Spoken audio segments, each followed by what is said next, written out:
délétères, des ondes électromagnétiques, ça c'est décrit de longue date.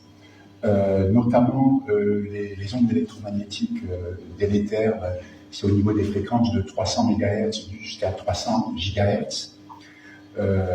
Notamment, il y a le 2,45 GHz qui est utilisé dans la Wi-Fi, dans les antennes 5G, un petit peu partout, qui est très délétère. Et puis il y a des fréquences aussi qui sont inférieures à 100 Hz, notamment inférieures à 30 Hz, qui est la fréquence de résonance des organes.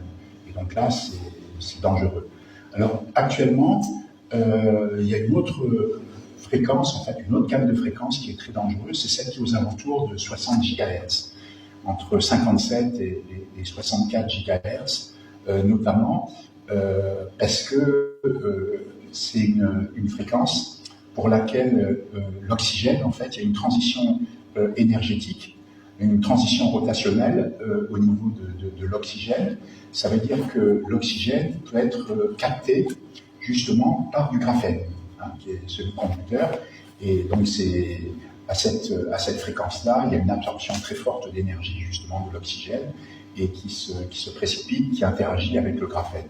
Et donc ça peut être très dangereux parce qu'effectivement, si on a du graphène dans le corps, ça va nous mettre en hypoxie, puisque l'oxygène va être neutralisé, va se fixer sur le graphène et donc ne va pas être disponible pour être transporté justement par les globules rouges, puisque le dioxygène est transporté par l'hémoglobine, qui est une protéine qu'on trouve dans les globules rouges. Cette hémoglobine, en fait, elle contient un M avec un atome de fer, et c'est cet atome de fer sous forme ferreuse, parce que la forme ferrique, justement, n'interagit pas avec le dioxygène, qui permet justement de capter le dioxygène. Donc, c'est un grave problème.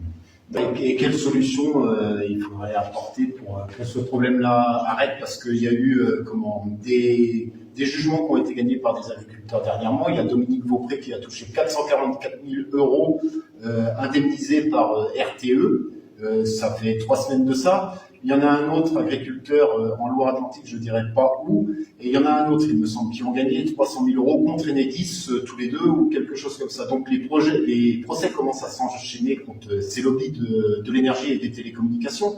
Ça va pas arrêter. Moi, je suis en procédure judiciaire aussi, donc je tiens à gagner ma procédure au final. J'ai des indemnités parce que j'ai perdu quasiment la totalité de ma ferme, j'ai plus d'animaux, mon rêve s'est envolé.